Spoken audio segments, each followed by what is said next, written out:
What instantly ruins a movie series for you? When the plot is based on misunderstandings. God, I hate that. What the hell's going on? I can't explain. 1 hour long car ride in total silence later. Damn it, explain it to me, Mary Sue. I can't, there's no time. Computer hackers. In 30 seconds they pull up blueprints of buildings, can operate all the lights, from their computers. Find and download tons of data onto a tiny 8 GB USB drive in 10 seconds. Just know all the secure passwords randomly. All while wearing an elaborate ball gown and tuxedo. Just once can we get a scene where the hacker is in front of the computer they need to get into. Alright, I'm in. Wow, that was fast. The username and password were written on this sticky note attached to the monitor. When characters stare and kiss for what seems like an eternity when they're supposed to be in an urgent rush to do something. Movie trailers that basically reveal the entire plot and 80% of the good, eye candy sequences. Why bother then? When James Cameron filmed Terminator 2, the fact that in GT, Arnold Schwarzenegger, as the T-800, was actually the Protector, and LT, was supposed to be a plot twist. But the marketing people put it first and foremost in the trailers. Interestingly, a couple of years ago I showed T1 and T2 to a friend of mine who knew absolutely nothing about the franchise, and she was completely surprised when the twist happened in T2.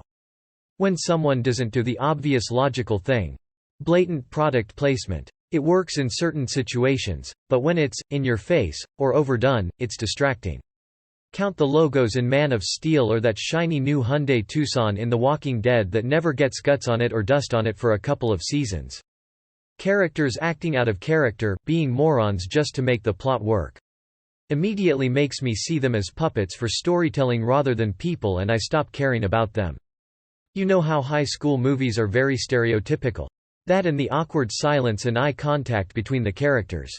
Just remove that out the movie, bloody hell. I don't know if it ruins it, but I hate when two characters have the exchange, "I have no choice," and then, "You always have a choice." The first line is more impactful, implying the person feels hopeless and isn't just a bad guy doing bad things.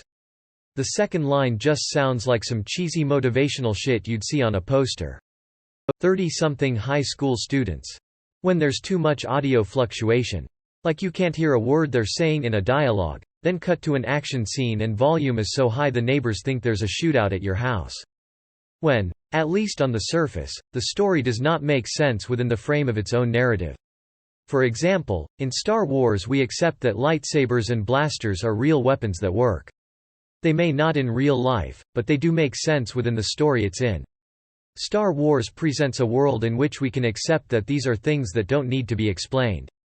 But, if a magical unicorn cowboy showed up in Star Wars that can make people disappear by wishing them away, I think we'd all collectively feel that this does not make sense, even though we've already accepted a premise of magic and lightsabers that also do not make sense.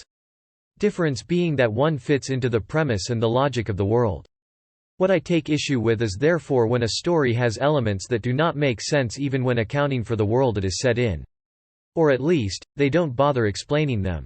If you create a fantasy world where 99% of things adhere to IRL laws of physics and logic, then you cannot deviate too far from that.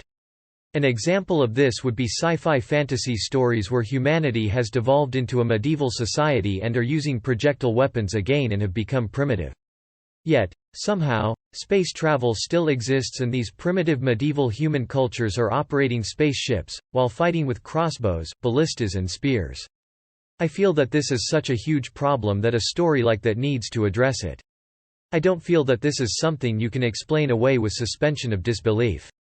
Yeah, I also hate when you're complaining about something illogical happening in, for example, a fantasy show or movie, and people are like, "You really want logic from a show with dragons?"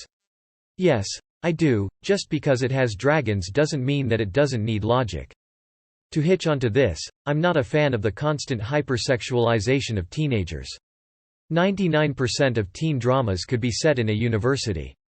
But for some reason Hollywood or whoever insists that we watch 25 to 30-year-olds pretend to be 16. If you kill him, you'll become just like him. So all those countless goons that were slaughtered don't count, huh? I've been watching The Punisher on Netflix recently. I couldn't believe how much time was lost in pointless conversations over several episodes on whether Frank, the Punisher, should finish off the main villain or not.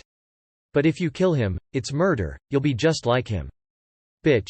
He's murdered like 80 people since breakfast, he's covered head to toe with the blood and brains of 5 different, random people whose names you don't even know, but that's where we draw the line. Whether he should finish off the other main psychopath who's murdered the population of a small town by himself. No, I can't permit this, Frank, this is murder, I gave an oath. Forced romance subplot. You know someone for 24 hours or less and you are already willing to spend rest of your life with that person. How? I mean, dad ass.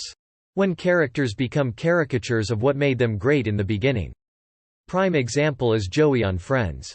Started out as goofy and slightly dumb, ended up functionally brain dead. Getting Flander Ized. When you become a one-dimensional collection of your own tropes.